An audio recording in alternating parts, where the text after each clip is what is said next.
Hola, buen día. Mi nombre es Eric Contreras Guerrero y soy ingeniero titulado por la Universidad de Guanajuato, Campus Guanajuato. En este video hablaremos de cómo elegir la madera para su uso en la construcción.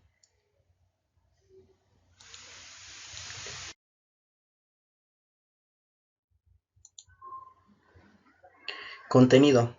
En este video veremos una breve introducción sobre lo que es la madera. Veremos la norma de calidad de la madera que nos permite identificar visualmente los diferentes aspectos a evaluar.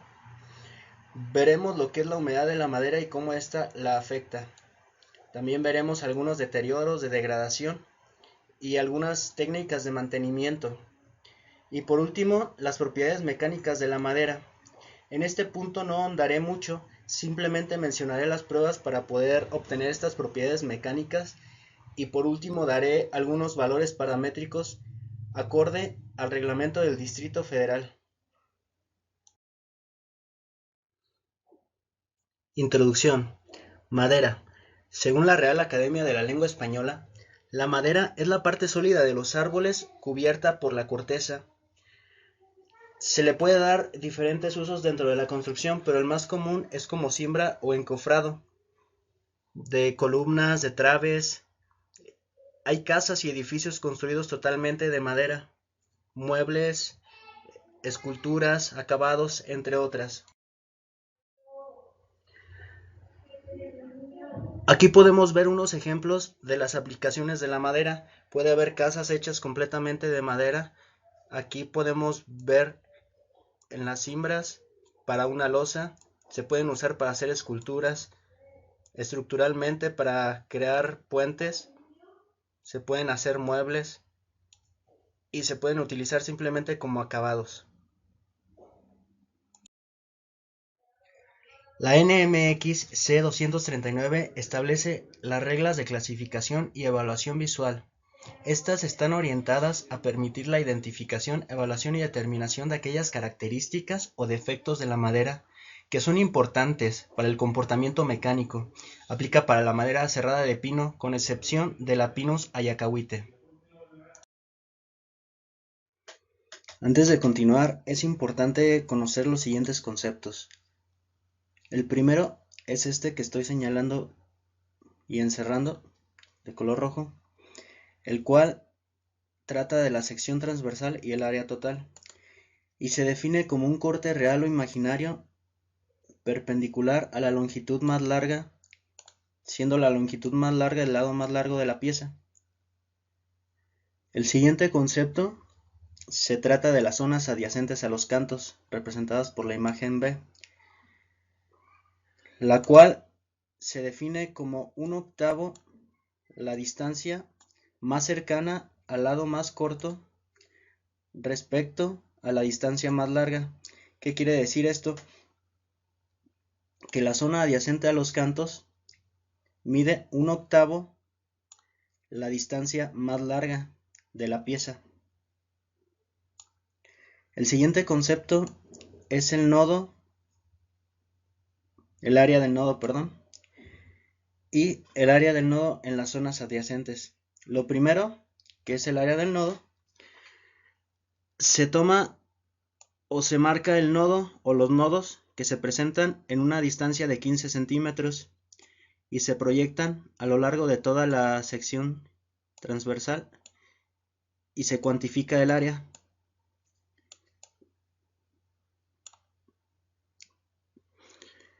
Esto se hace a lo largo de toda la pieza y solamente en las zonas no adyacentes o en la parte central.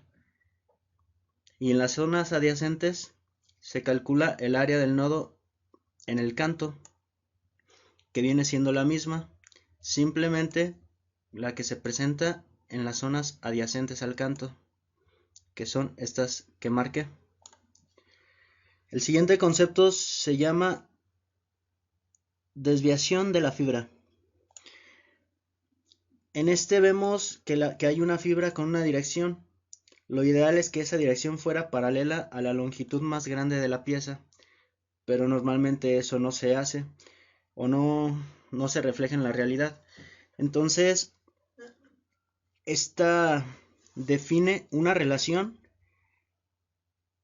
que es de la longitud A a B entre la longitud C a A, la cual nos da una pendiente, que es la pendiente que lleva la fibra. Y el último concepto de esta diapositiva es el de gemas o aristas faltantes, lo cual es una relación de la dimensión que falta entre la dimensión total de cada cara. Aquí hay otra dimensión faltante entre la dimensión total de la cara. Lo podemos encontrar de esta forma o de esta forma. Y es igual, las dimensiones faltantes se suman y se dividen entre la dimensión total de la cara. O también se puede encontrar de esta otra forma.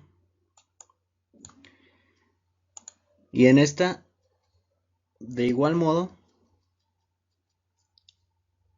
es la dimensión faltante 1, dimensión faltante 2, entre la dimensión total de la cara. Ataque de insectos o larvas, o galería de larvas, perdón.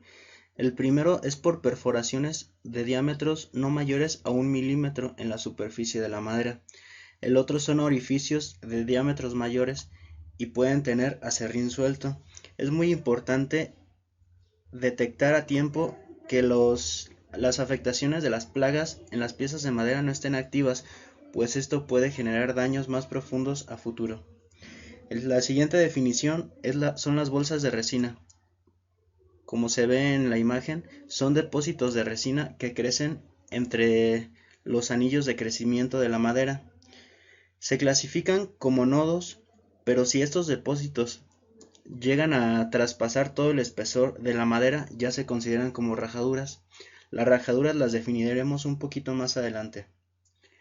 La siguiente definición son las distorsiones localizadas del hilo. Es la desviación de las fibras ocasionadas por la cercanía de un nodo que está o estuvo en una tabla cortada, en una sección adyacente a la tabla o en una tabla lateral. Se miden desde donde empieza la perturbación hasta donde termina.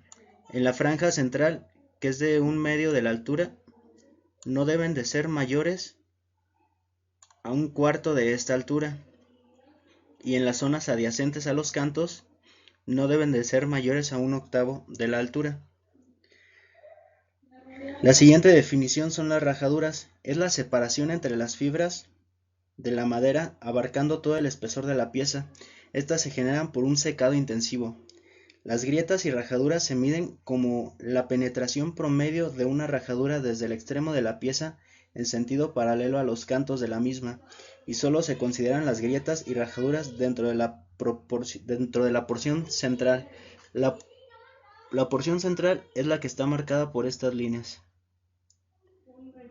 que mide la mitad de la altura de nuestra sección transversal. Entonces aquí se toma el valor promedio de la penetración de la rajadura. Ese mismo valor, según una regla general, debe de ser menor al alto de la tabla. Y para una, digamos, valoración más estricta, no debe ser mayor a 1/2 de la altura.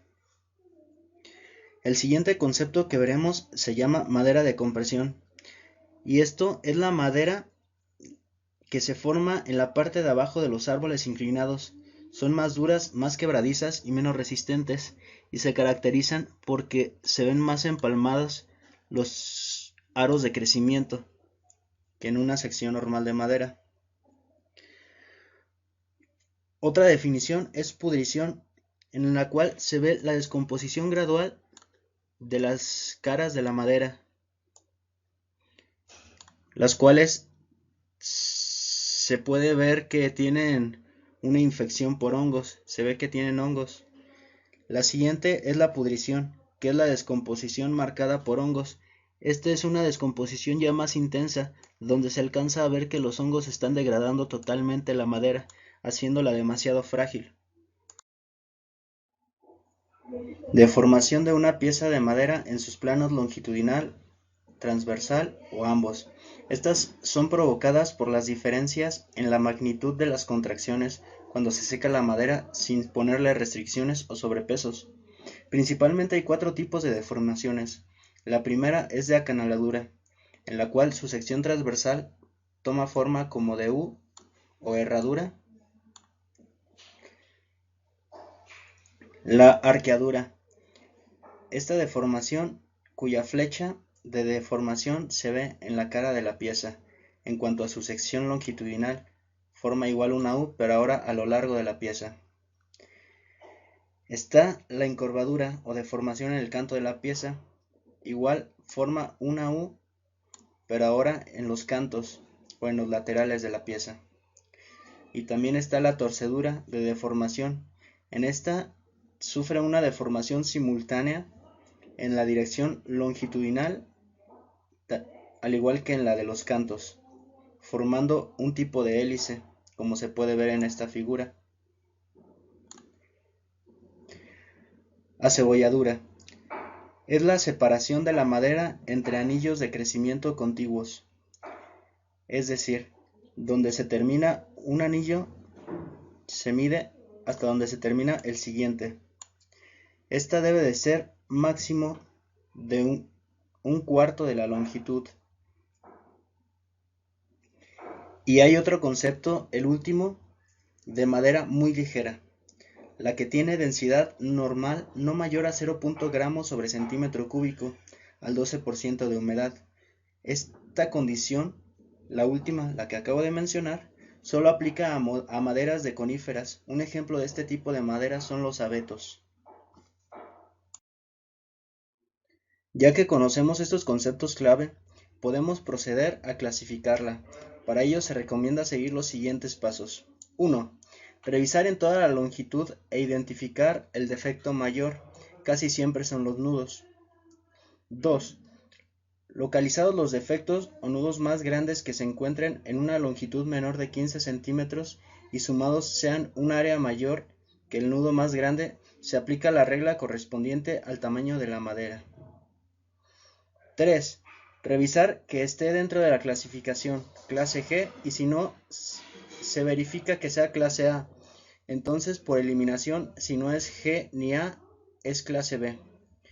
4. A continuación se aplican las condiciones generales y al final se marca la pieza con la clase que corresponde, según los datos de la siguiente tabla. En esta tabla podemos ver los tamaños máximos permisibles de los nodos para clasificar la madera de pino mediante la regla general.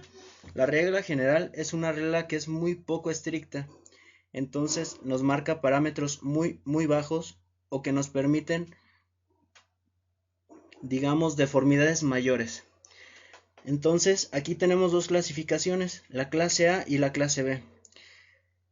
Debe de tener las dos características que se muestran en la tabla para poder ser clase A. Si no, por eliminación se diría que es clase B. Si no es clase B ni clase A, se toma como clase G. El valor máximo del área total del nodo para que sea clase A debe de ser de 1/4 el área total de la sección transversal. Y el tamaño máximo de nodos en el canto debe de ser de 1/8 el área total de la sección transversal. Si esto es mayor aún, se considera que no es clase A y pasamos a ver los parámetros de la clase B. Según la clase B, tenemos que el tamaño máximo del área total del nodo debe de ser de 1/4 del área total de la sección transversal. Entonces, si sobrepasa este valor de 1/4, tenemos que es clase G. Si no lo sobrepasa, nos vamos al siguiente parámetro. Tamaño máximo de nodos en el canto. Aquí no tiene restricciones. Entonces, el valor que determina si es clase A o clase B sería el tamaño máximo de nodos en el canto, el cual nos dice que debe de ser de 1/8 del área total. Continuando con los datos y parámetros que nos pide la norma para la clasificación de las maderas, Hablamos de la pendiente máxima de hilo, la cual debe de ser menor a 1/10 para clasificarse como tipo A. Para ser clase B debe de ser menor a 1/8. Hablando de la gema máxima permisible, esta para clase A debe de ser de 1/4 del grosor o del ancho como máximo. Y para la clase B debe de ser de 1/3 el grueso o el ancho. Ataque de insectos. Debe tener máximo 10 agujeros en un cuadrado de 6 por 6 centímetros y no debe de haber una infestación de insectos activa. Para la bolsa de resina, se considera como si fuesen nudos. Cuando la resina ocupa todo el grueso, se limita como las grietas y rajaduras. Grietas, rajaduras y acebolladuras. La longitud X debe de ser menor al ancho de la pieza. Para la industria, la longitud debe de ser menor a 1/2 del ancho. Distorsión localizada del hilo. En la zona adyacente al canto debe de ser 1/8 del ancho como máximo. En la zona central 1/4 del ancho como máximo. De pudrición no se admite de ninguna forma. Combinación de los efectos. Cuando más de la mitad de la pieza tenga mancha azul, ataque de insectos y sea sensiblemente más ligera, se clasifica como tipo G, la cual descartamos. Agujeros de larvas. Se admite un tamaño máximo de 12 milímetros y no más de 2 en un cuadro de 6 centímetros por 6 centímetros. Defectos por secado permisible. Tenemos estos defectos son los de las encorvaduras en las secciones o en las caras de la tabla. Tenemos el de acanaladura, que debe ser menos de 1 milímetro por cada 50 milímetros de ancho de la pieza. La arqueadura en una longitud de 2 metros debe de ser menor a 20 milímetros para madera de 38 milímetros de espesor o menor a 10 milímetros para madera de 88 milímetros o más de espesor. Hablando de encorvadura, en una longitud de 2 metros debe ser menor a 10 milímetros para maderas con 88 milímetros de ancho y menor de 5 milímetros para maderas de 290 milímetros de ancho o mayor. Hablando de torcedura, en una longitud de 2 metros debe de ser menor a 1.5 milímetros por cada 12 milímetros de ancho de la pieza. Entonces, para que quede un poquito más claro, tenemos el siguiente ejemplo. Clasificar una pieza de madera de 87 por 190 milímetros con las reglas generales.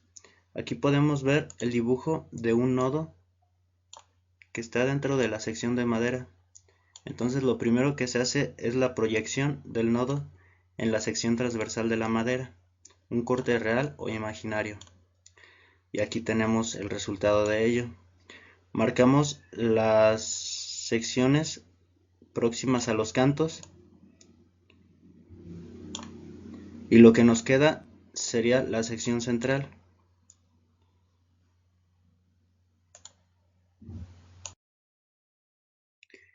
Entonces primero vemos que el área del nudo debe ser menor a 1/4 del área transversal, por lo tanto no es clase G.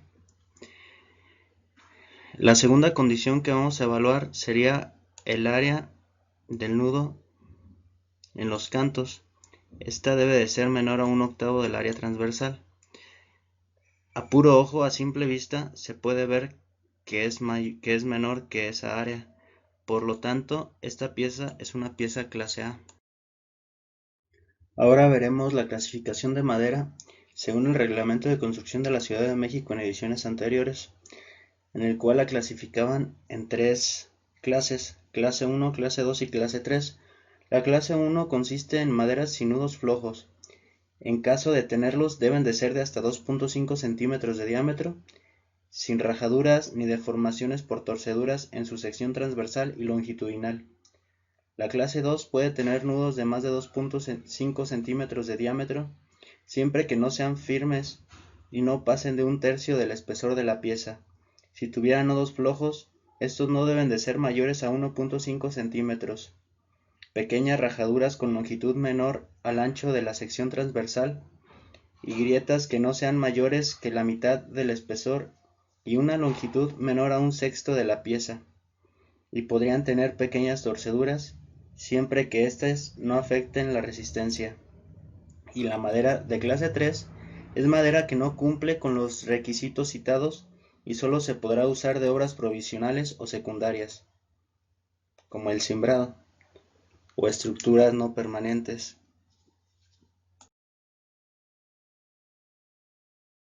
Ahora hablaremos sobre el contenido de humedad en la madera.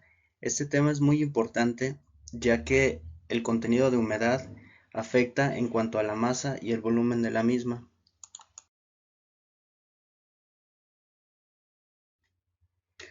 La madera secada al aire puede tener entre un 10 y un 15% de humedad, y dado que las diferentes mediciones físicas están relacionadas por este porcentaje, se ha convenido que los ensayos se realicen a una humedad del 15%.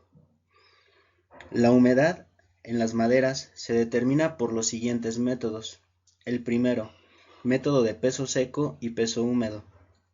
En este se pesan probetas o porciones de la madera seca y húmedas, de manera que el porcentaje de humedad se obtiene de la diferencia de las masas de estas mismas. El segundo método es el método capacitivo. Según el contenido de humedad, aumenta la conductividad eléctrica y la constante dieléctrica, y el aparato lo transforma en porcentaje de humedad. El siguiente método es el método de la resistencia. Se mide la resistencia eléctrica, la cual varía según el contenido de humedad. La primera es una prueba destructiva, las últimas dos son pruebas no destructivas. Cuando la madera pierde humedad, se contrae de forma casi imperceptible en la dirección de las fibras, en su lado más largo, pero volumétricamente hablando, se contrae de un 1 a un 8% en forma radial y de forma tangencial del 5 al 12%, y cuando la madera absorbe humedad, se expande muy poco en dirección a la fibra, pero en sentido perpendicular a la fibra, varía del 2 al 6%.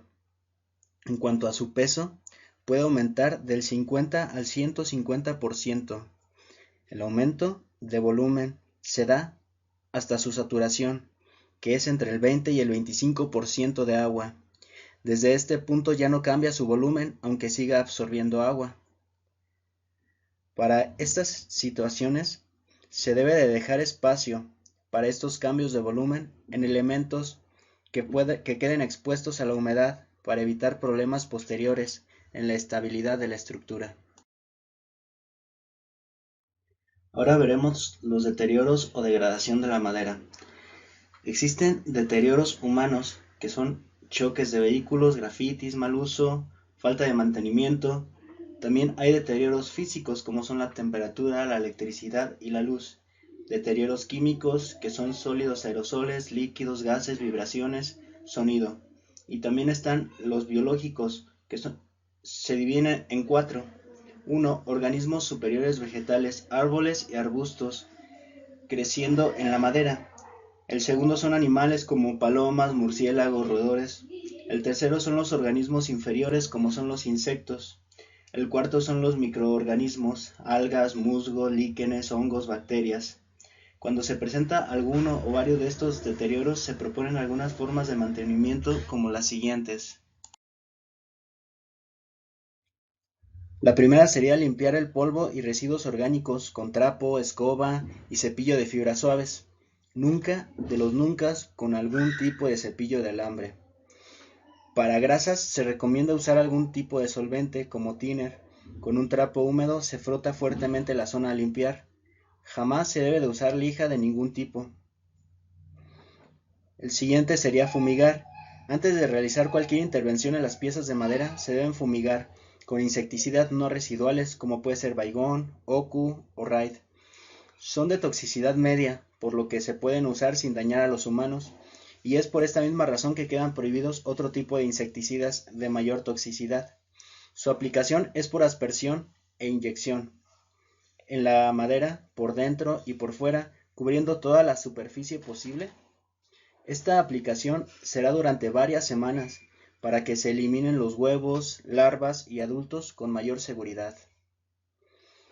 El siguiente método sería la integración. Previo a un análisis de los elementos, se reemplazarán las secciones dañadas o disminuidas por una pieza de madera similar a la original, solo la porción dañada, no todo el elemento, pues al retirar el elemento completo se podrá generar inestabilidad en la estructura, por eso solo se recomienda cambiar la porción dañada. Consolidación. Rellenar los daños hechos por insectos o plagas que estuvieran creciendo sobre la madera. Primero se deben de rellenar con algún producto acorde al tipo de madera y grado del daño, como por ejemplo están las ceras consolidantes, que nos sirven para cubrir las oquedades que dejan las larvas. Otra opción más antigua es una mezcla de cera y resina dámar en proporción 1:1 y hasta 7:3 de cera-resina. Se sumerge la pieza con la mezcla caliente. Cuando deja de burbujear se considera que están tapadas todas las oquedades. Aunque esta técnica puede cambiar el aspecto de la madera respecto a la original, pero es efectiva contra la humedad y como protección de insectos y hongos. Las piezas consolidadas no pueden ser exigidas de la misma forma estructuralmente hablando. Proteger. Se debe buscar proteger las partes exteriores de la madera de modo que no sea afectada contra la humedad o insectos, por lo que se recomienda protegerla con alguna resina o cobertura artificial, como pueden ser los barnices, el aceite mineral, para proteger la superficie y que sea desagradable para las plagas. Propiedades mecánicas de la madera.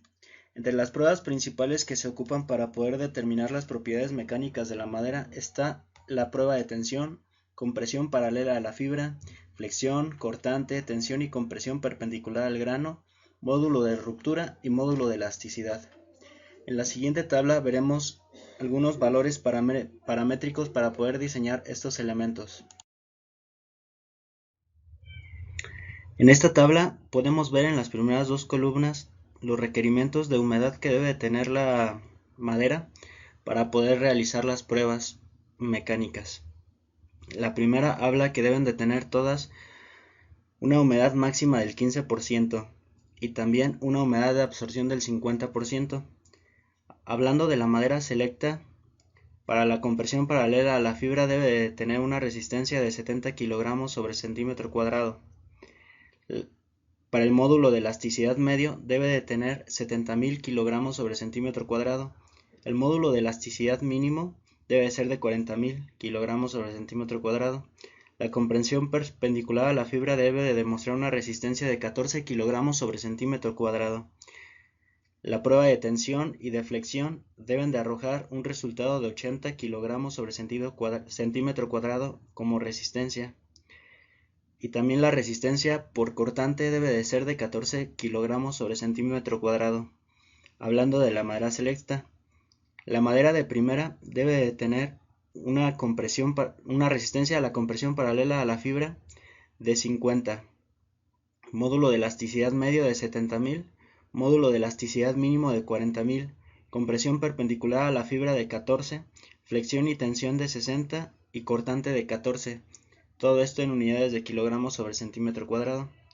La madera de segunda debe de tener compresión paralela a la fibra de 25, módulo de elasticidad medio de 70.000, módulo de elasticidad mínimo de 40.000, compresión perpendicular a la fibra de 9, flexión y tensión de 30 y cortante de 7. La madera de tercera debe de tener compresión paralela a la fibra de 25, módulo de elasticidad medio de 70.000, módulo de elasticidad mínimo de 40.000, compresión perpendicular a la fibra de 7, flexión y tensión de 20 y cortante de 5. Entre las que yo tomaría para diseño y para construcción serían selecta y primera, hablando de elementos meramente estructurales. Para elementos temporales sería de segunda y tercera, preferentemente solamente de segunda.